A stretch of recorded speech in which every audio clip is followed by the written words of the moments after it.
try to keep it together as best as I can. It's really full circle for me to be here today. I think I was in the same building when I changed my degree maybe 3 years ago. And I went into the American Indian Studies program. Yeah, so it just means a lot to be here today. There's Diane, she was like an auntie to me. One of my favorite professors, her and Charlotte Coute, two of the strongest women I've met that helped me be in this position I am today. So hands up to them.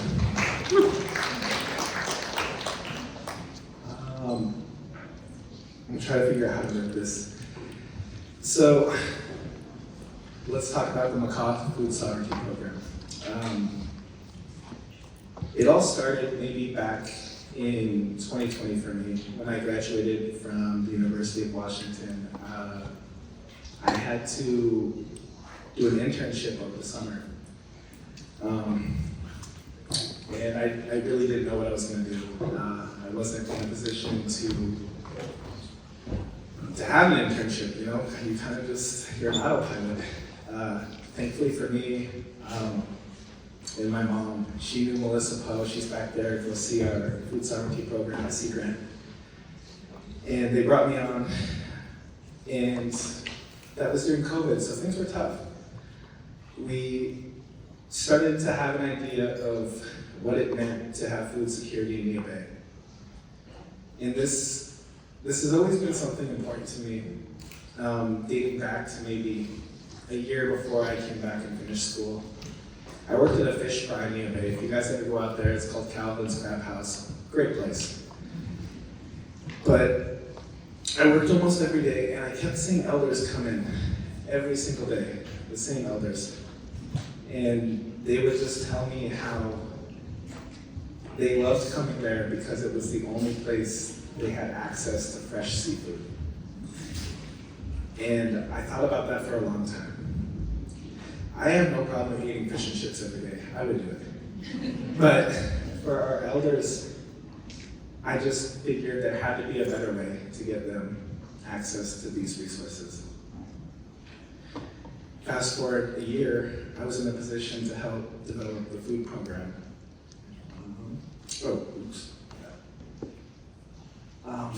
So that's where we started. The whole program goals were, how can we create a food system to where people in Neah Bay have access to, you know, their treaty rights? You shouldn't just have access to seafood if you have a relative that fishes. You shouldn't have access to game if you have a relative that hunts. That's something that everyone should have access to. And so we have worked as our team to help figure out how can we create these pathways to help get our people these foods, I'm sorry.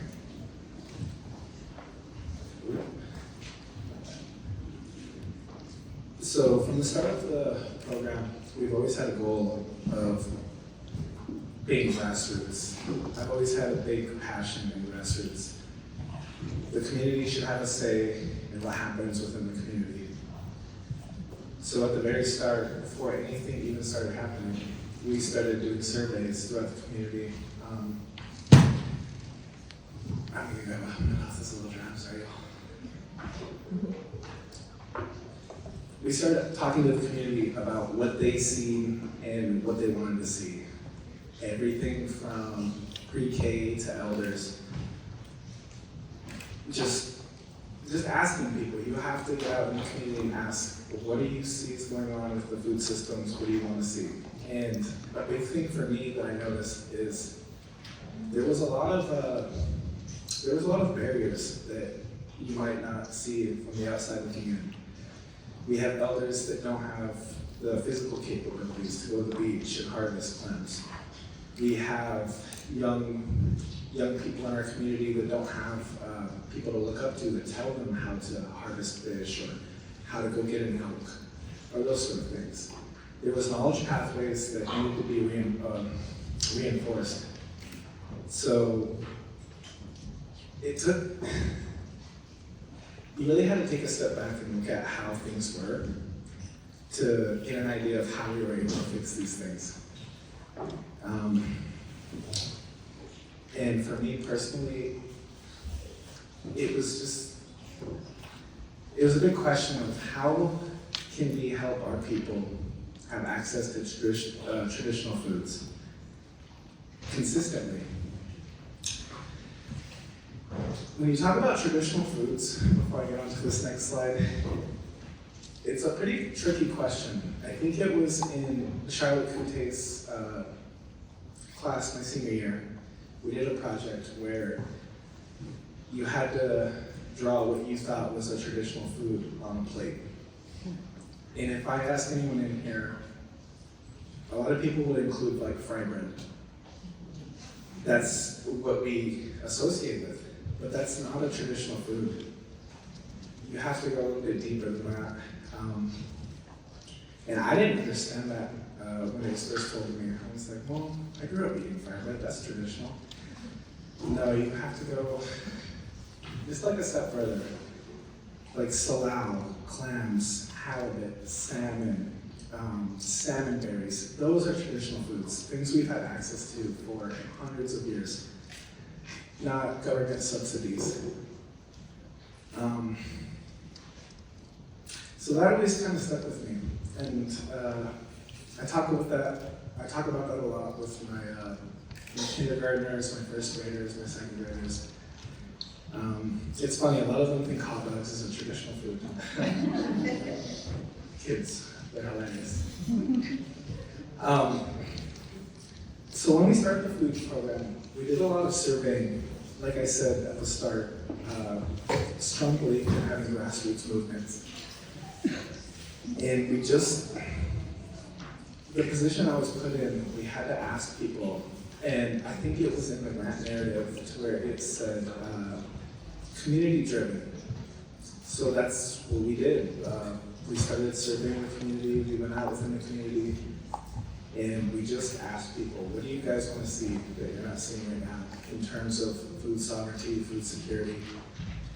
And something that kept coming up in our community was the idea of knowledge transfer.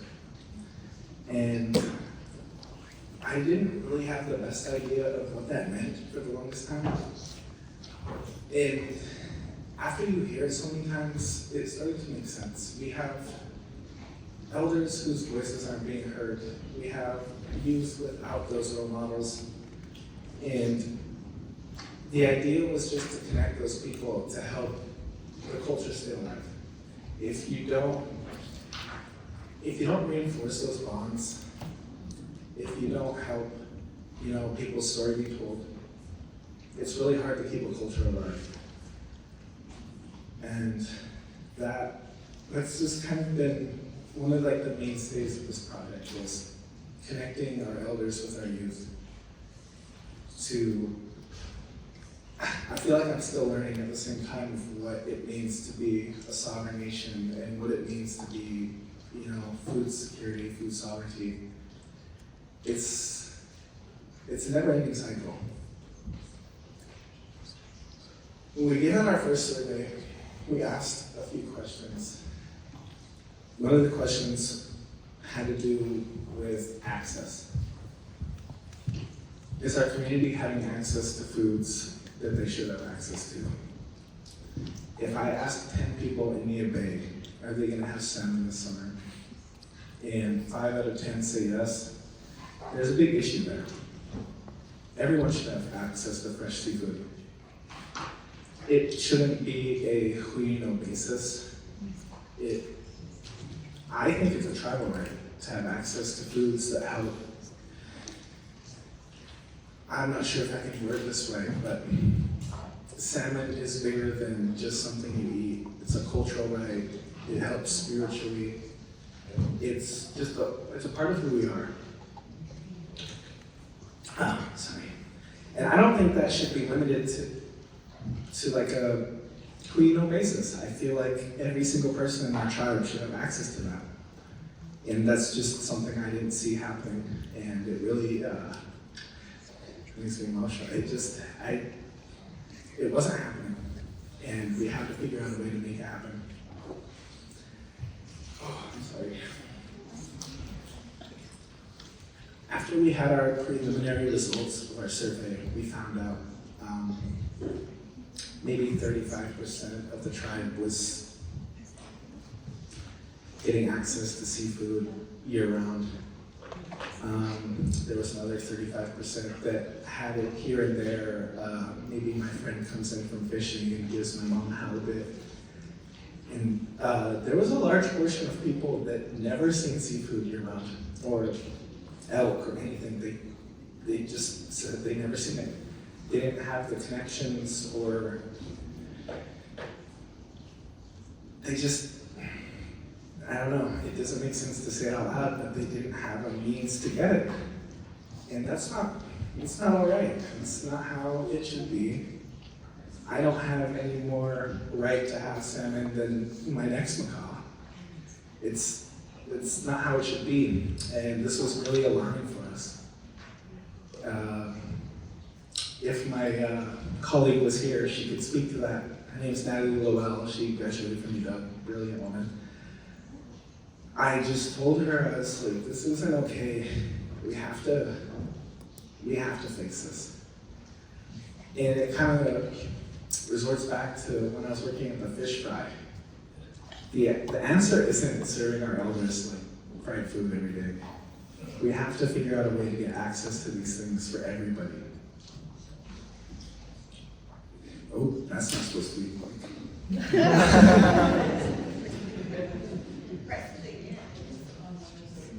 Oh, it's okay. Yeah, I know. Memory. So we just started going in the community. We started doing whatever we could. We created a program where generous fishermen would donate to us, and we would distribute it to the community. Last summer, we had like a 2,000-pound halibut donation from somebody, and we just started going to every elder's house. We had what you would call a halibut drive. Come get a couple pounds. We did clam chowder feeds. It was great. We were just like finding different ways to get the food to the people. And it started to lead to something more than what the project started out as. It felt like, you know, when you have a grant, there's like a deadline, and you're like, okay, we're gonna do A, B, C. And it kept going, and then there was D, E, and everything else. And it just kept growing, and I think even now, it makes me happy to see that this is something that we built up from COVID. You know how COVID was, we can't see anyone, we can't gather. And that's a big thing for Indian people. We have to gather, share food. That's always been a big thing for me. I grew up in a very large family in Nia Bay, and I had the privilege of seeing my mom feed the community. She's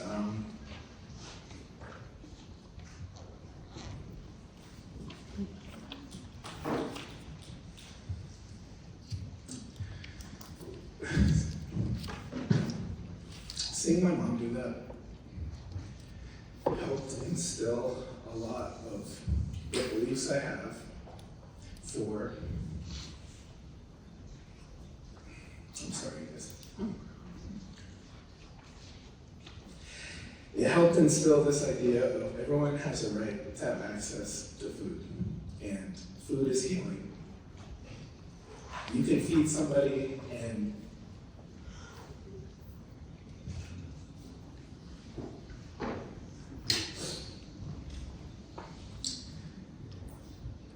someone and change their day. And that's why this has always been something important to me, because I feel like everyone has a right to have access to these things.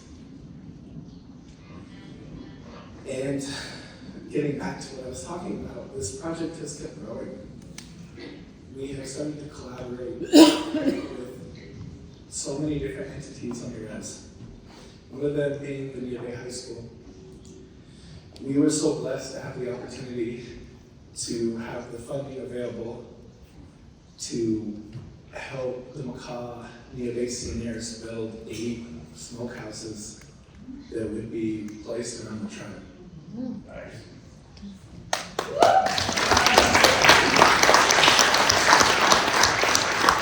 Because you shouldn't have to know someone to smoke some fish. No. It should be a community right, yeah? We've done that.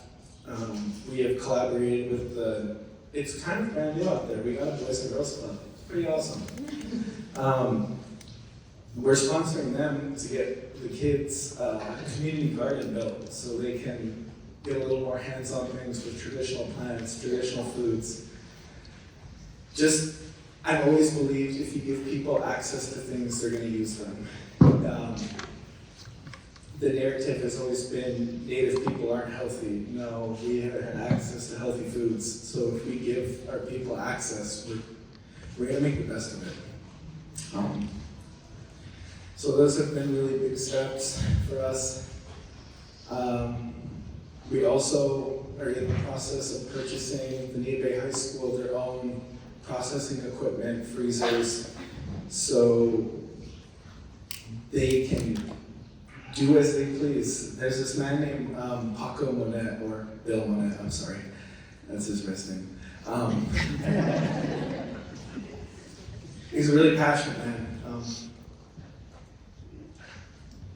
And he runs a shop program, quote unquote, but they do so much more than that.